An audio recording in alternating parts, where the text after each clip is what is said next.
Assalamualaikum warahmatullahi wabarakatuh. Apa kabar kalian semua? Semoga Allah selalu memberikan kesehatan dan juga rezeki yang melimpah untuk kita semua. Amin, amin ya rabbal alamin. Bantu channel ini dengan cara subscribe, dan semoga kisah ini bisa bermanfaat untuk kita semua. Ujian seorang wanita yang sebenarnya. Aku sudah lulus dari kuliah dan sudah mendapatkan pekerjaan yang bagus. Lamaran kepada diriku untuk menikah juga mulai berdatangan. Akan tetapi aku tidak mendapatkan seorang pun yang bisa membuatku tertarik. Kemudian kesibukan kerja dan karir memalingkan aku dari segala hal yang lain hingga aku sampai berumur 34 tahun. Ketika itulah aku baru menyadari bagaimana susahnya terlambat menikah. Pada suatu hari, datang seorang pemuda meminangku. Usianya lebih tua dariku 2 tahun. Dia berasal dari keluarga yang kurang mampu, tapi aku ikhlas menerima dirinya apa adanya. Kami mulai menghitung rencana pernikahan.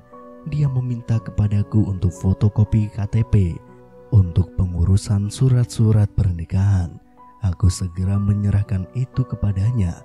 Setelah berlalu 2 hari, ibunya menghubungiku melalui telepon. Beliau memintaku untuk bertemu secepat mungkin. Aku pun segera menemuinya. Tiba-tiba ia mengeluarkan fotokopian KTP-ku. Dia bertanya kepadaku, apakah tanggal lahirku yang ada di KTP itu benar? Aku pun menjawab benar. Lalu ia berkata, jadi umurku sudah mendekati usia 40 tahun. Lantas aku pun menjawab, usiaku sekarang tepatnya 34 tahun. Ibunya pun berkata lagi, sama saja, usiamu sudah lewat 30 tahun. Itu artinya kesempatanmu untuk memiliki anak sudah semakin tipis. Sementara aku ingin sekali menimang cucu. Dia tidak mau diam sampai ia mengakhiri proses pinangan antara diriku dengan anaknya. Masa-masa sulit itu berlalu sampai 6 bulan. Akhirnya aku memutuskan untuk pergi melaksanakan ibadah umroh bersama dengan ayahku, supaya aku bisa menyiram kesedihan dan kekecewaanku di Baitullah. Aku pun pergi ke Mekah. Aku duduk menangis berlutut di depan Ka'bah. Aku memohon kepada Allah supaya diberikan jalan yang terbaik. Setelah selesai sholat, aku melihat seorang perempuan membaca Al-Quran dengan suara yang sangat merdu. Aku mendengarkannya lagi, mengulang-ulang ayatnya yang artinya berbunyi, dan karunia Allah telah dilimpahkan kepadamu itu sangat besar. Quran Surat An-Nisa. Air mataku menetes dengan derasnya mendengar lantunan ayat itu.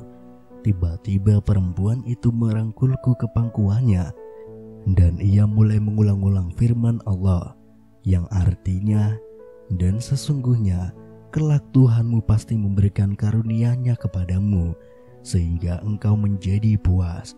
Quran Surat Ad-Duha ayat 5. Demi Allah, seolah-olah aku baru kali ini mendengar ayat itu seumur hidupku. Pengaruhnya luar biasa, jiwaku menjadi tenang. Setelah seluruh ritual umroh selesai, aku kembali ke Kairo, Mesir. Di pesawat aku duduk di sebelah kiri ayahku, sementara di kanan beliau duduk seorang pemuda. Sesampainya di pesawat di bandara, aku pun turun. Di ruang tunggu aku bertemu suami salah seorang temanku. Kami bertanya kepadanya, dalam rangka apa ia datang ke bandara. Dia menjawab bahwa ia lagi menunggu kedatangan temannya yang kembali dengan pesawat yang sama dengan yang aku tumpangi. Hanya beberapa saat tiba-tiba temannya itu datang. Ternyata ia adalah pemuda yang duduk di kursi sebelah kanan ayahku tadi. Selanjutnya aku berlalu dengan ayahku.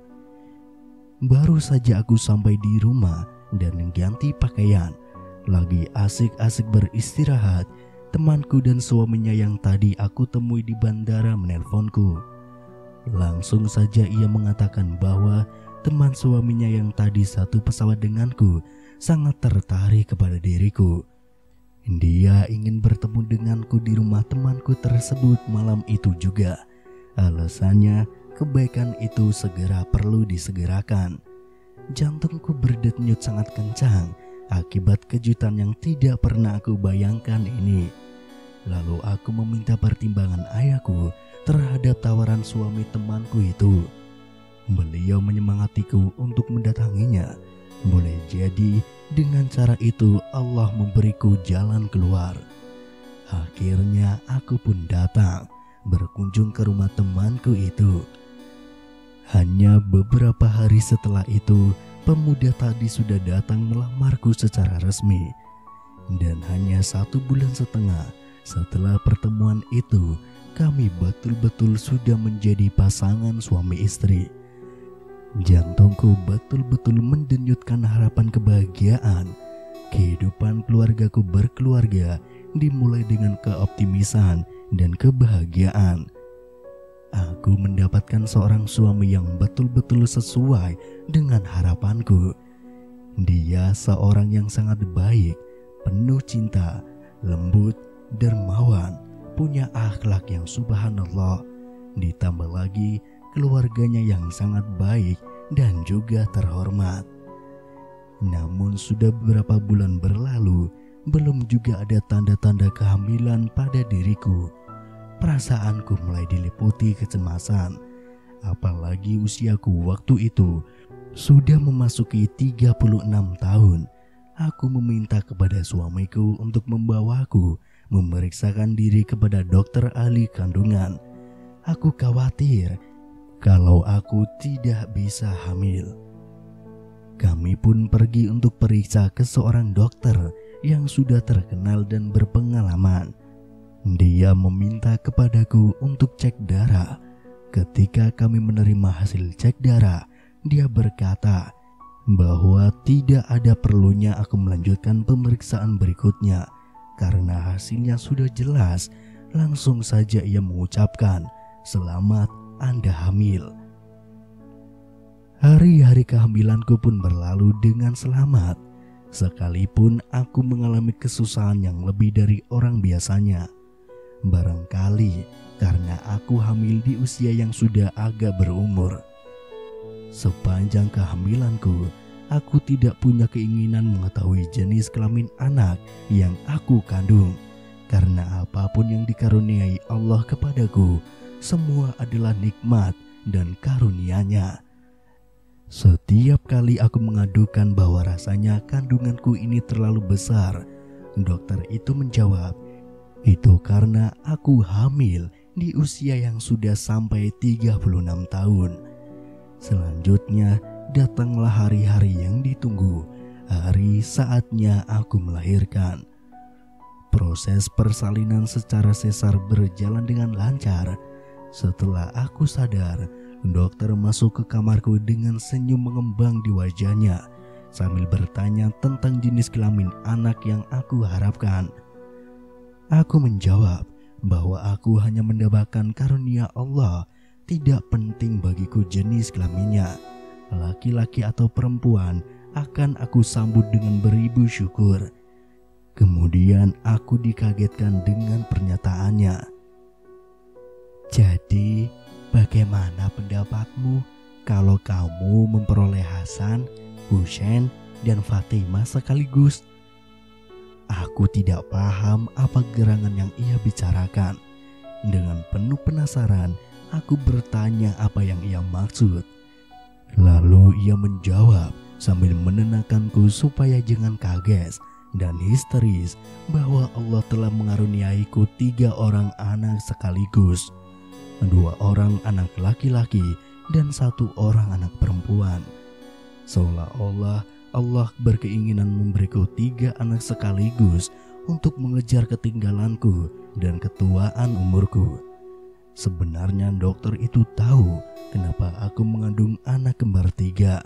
tapi ia tidak ingin menyampaikan hal itu kepadaku supaya aku tidak merasa cemas menjalani masa-masa kehamilanku. Lantas aku menangis sambil mengulangi ayat-ayat Allah yang artinya berbunyi, "Dan sungguh, kelak Tuhanmu pasti memberikan kurnianya kepadamu sehingga engkau menjadi puas."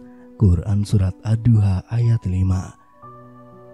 Dan juga Quran Surat At-Tur ayat 48 yang artinya berbunyi, "Dan bersabarlah menunggu ketetapan Tuhanmu, karena sesungguhnya engkau berada dalam pengawasan kami." Membaca ayat ini penuh dengan tadabbur dan penghayatan. Terus berdoalah dengan hati penuh yakin bahwa Allah tidak akan pernah menelantarkanmu. Pernikahan atau nikah adalah terkumpul dan menyatu. Menurut istilah lain juga dapat berarti ijab qabul atau akad nikah, yang mengharuskan perhubungan antar sepasang manusia yang diucapkan oleh kata-kata yang ditujukan untuk melanjutkan ke pernikahan sesuai peraturan yang diwajibkan oleh Islam. Menikah merupakan ketetapan Allah untuk manusia yang seharusnya kita jalani, bukan lagi semata-mata khayalan. Menikah termasuk salah satu pintu mendatangkan kebaikan bagi siapa saja yang benar niatnya. Dan dengan segera menikah akan semakin mudah mendapatkan kebahagiaan dan juga keberkahan. Namun realitanya tidak jarang ada sebagian orang, baik pria maupun wanita, yang sudah berencana menikah di umur sekian malah tidak terrealisasi. Terkadang apa yang kita kehendaki memang tidak sesuai, tapi bukan berarti itu buruk bagimu, sebab persoalan jodoh memang sudah menjadi rahasia Allah. Wallahu a'lam bishawab. Wassalamualaikum warahmatullahi wabarakatuh.